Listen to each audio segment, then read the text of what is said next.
Amém, glória a Deus.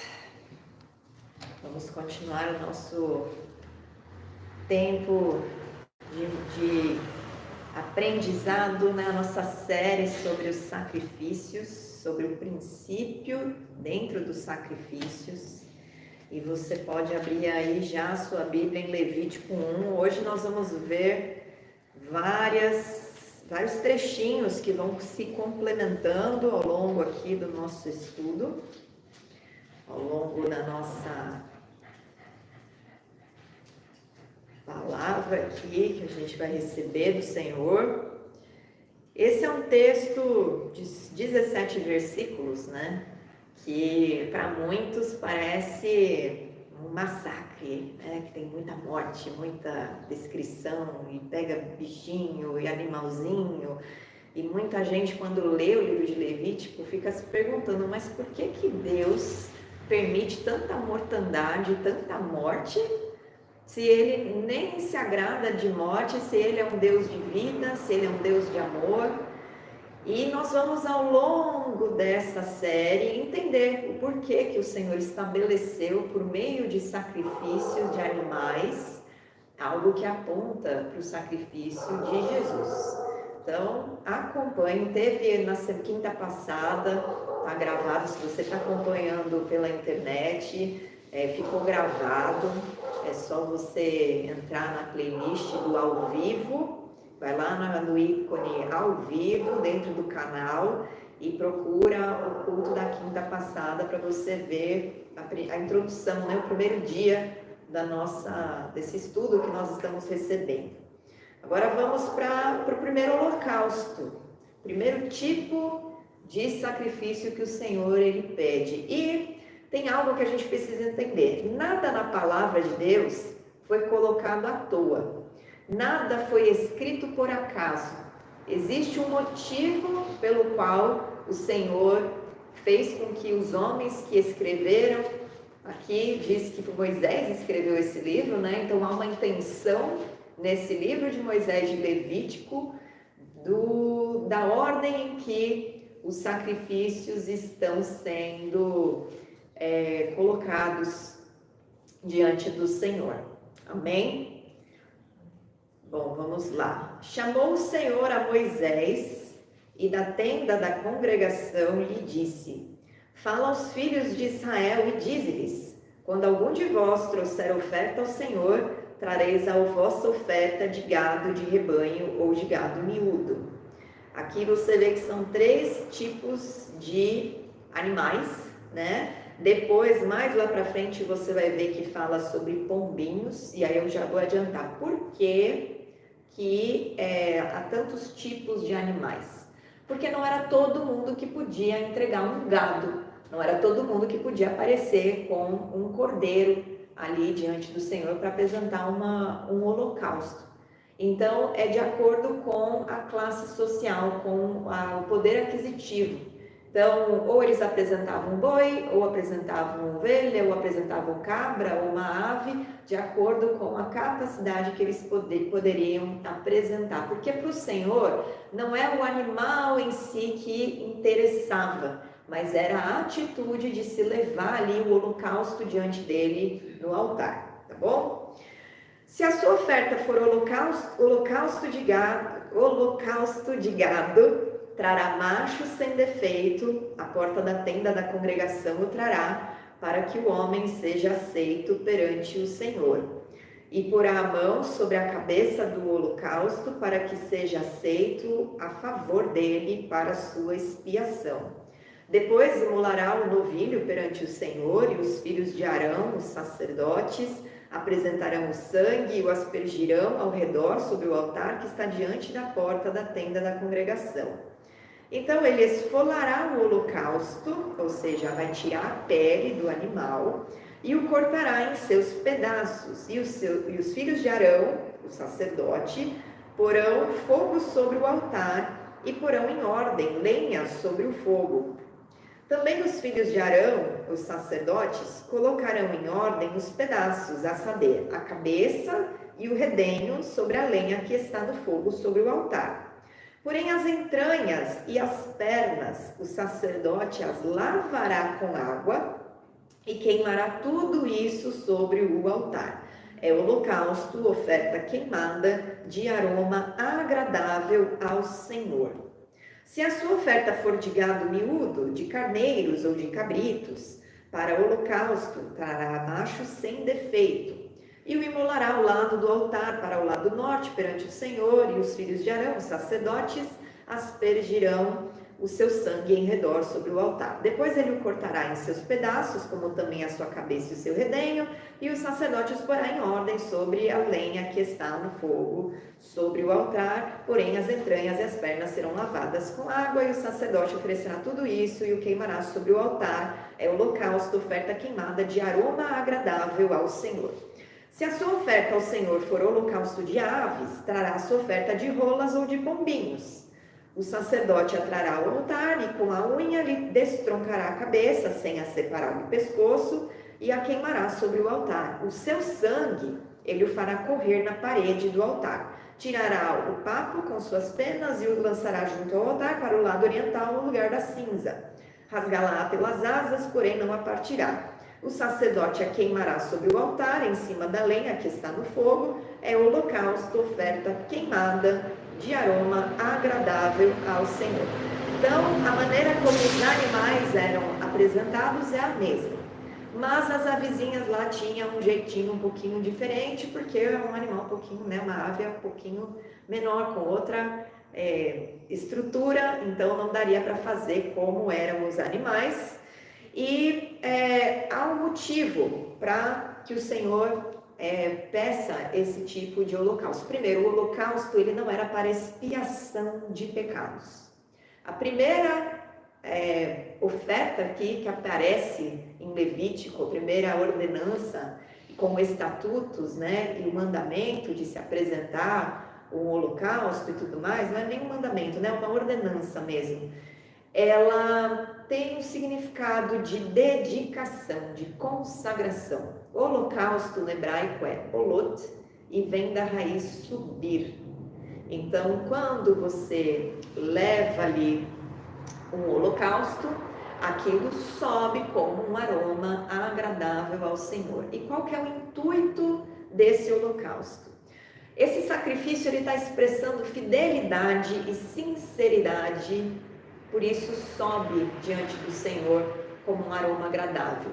Porque a pessoa ela está ali levando a vida dela. Aquele animal está representando a vida dela. No sangue está a vida.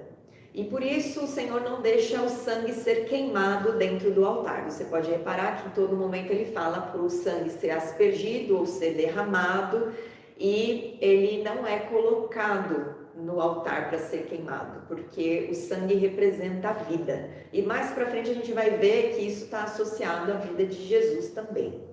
Mas aqui, antes da gente passar para esse trecho, né, só para você entender um pouco melhor como é o processo, o sacerdote ele pega o animalzinho, ele impõe as mãos, diferente da expiação que o pecador impõe as mãos. Então ele está ali recebendo o holocausto, abençoando e colocando aquilo diante do Senhor como uma oferta de dedicação, de consagração do ofertante diante do Senhor.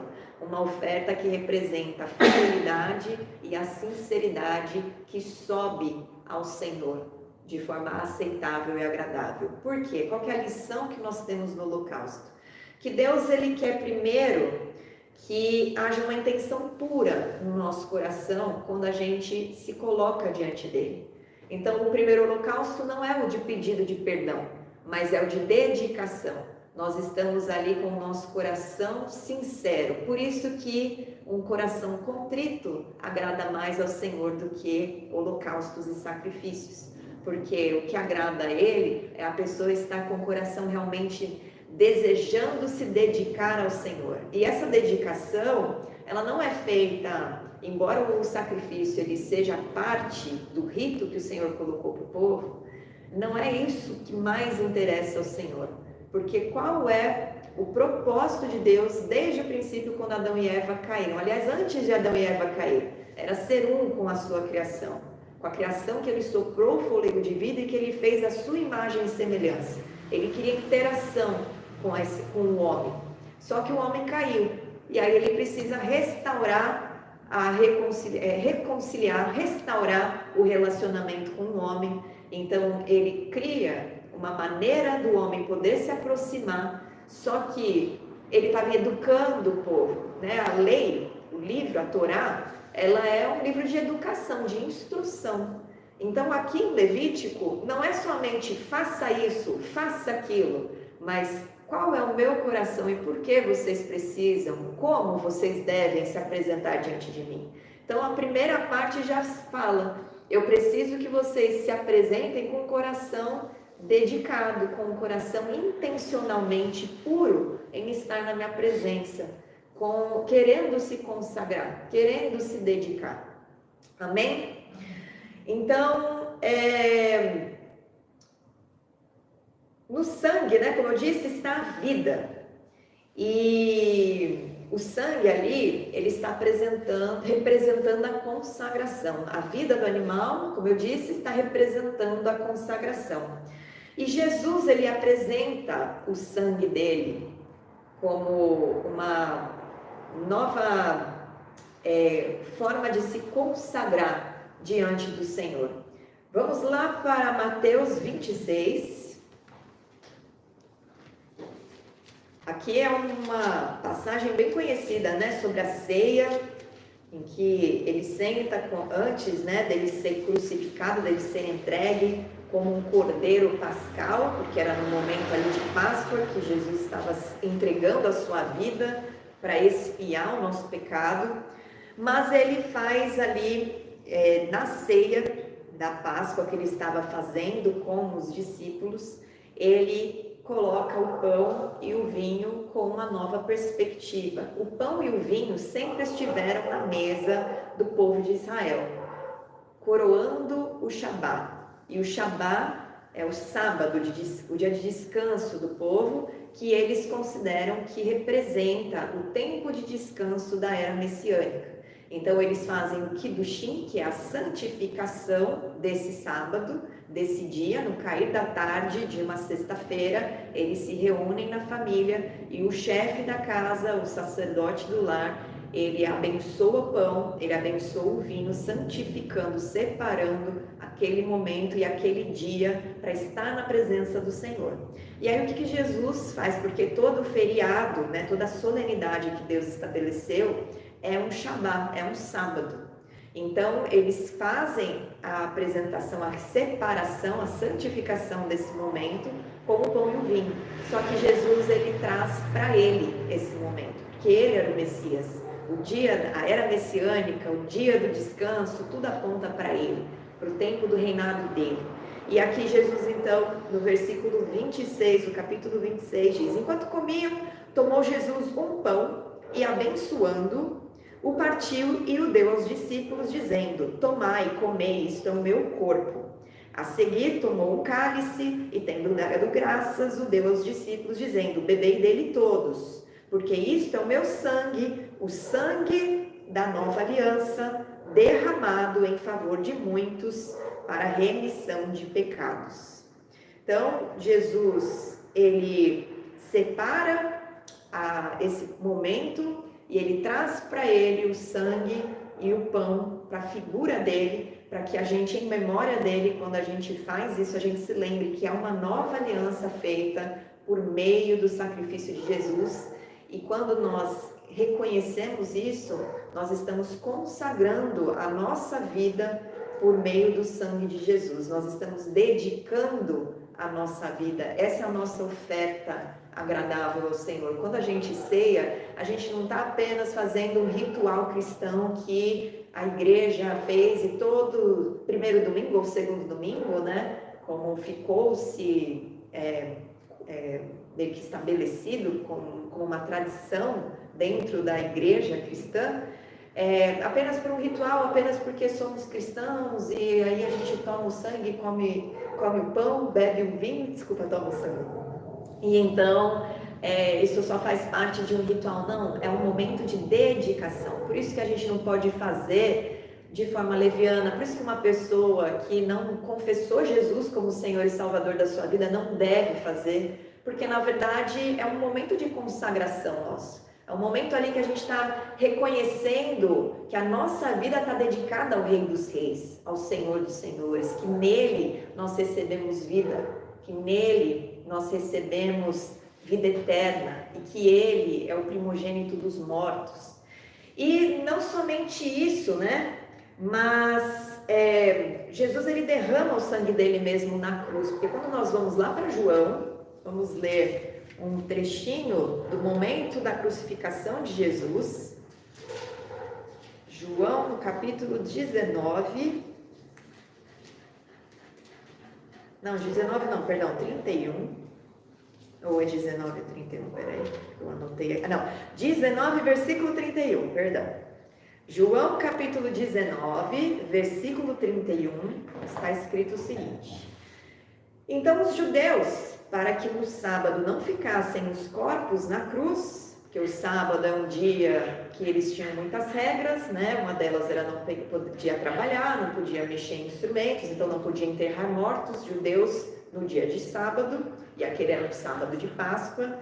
Não ficassem os corpos na cruz, visto como era a preparação, pois era o grande dia daquele sábado, rogaram a Pilatos que se lhes quebrassem as pernas e fossem tirados. Os soldados foram e quebraram as pernas ao primeiro e ao outro, com ele tinham sido crucificados. Chegando-se, porém, a Jesus, como vissem que já estava morto, não lhe quebraram as pernas. E isso é um cumprimento de profecia que tem a ver com o cordeiro da Páscoa, que não podia ser e ter seus ossos quebrados. Tá? Não tem a ver aqui com o holocausto que a gente está vendo, mas já te adiantando uma parte da série de estudo que a gente vai ter. Mas um dos soldados, no versículo 34, aqui preste atenção, lhe abriu o lado com uma lança e logo saiu sangue e água. No holocausto, o animalzinho tinha o seu sangue derramado, a vida derramada para ser consagrado. Jesus, como um holocausto, foi apresentado diante do Senhor e o seu sangue foi derramado. Amém? Aquele que isto viu testificou sendo verdadeiro o seu testemunho, e ele sabe que diz a verdade, para que também vós creiais.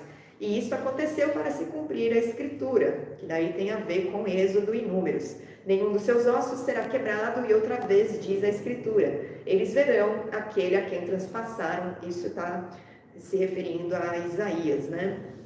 Bom, Isaías não, Salmo 34, perdão. Não é Salmo 34, é Isaías. Agora nós vamos para 1 Coríntios, capítulo 15, que Paulo ele se refere. As cartas de Paulo, elas são muito difíceis para quem não conhece os princípios da lei, porque Paulo, ele fala, ele revela muita coisa com base nos princípios que a lei traz. E muitas das coisas ficam meio que mal interpretadas pelo povo, aí surgem várias doutrinas distorcidas, justamente pela falta dessa compreensão dos princípios. Lá em 1 Coríntios 15, a gente vai ler só 3 versículos, do 20 ao 23. Mas, de fato, ressuscitou Cristo dentre os mortos, sendo ele as primícias dos que dormem.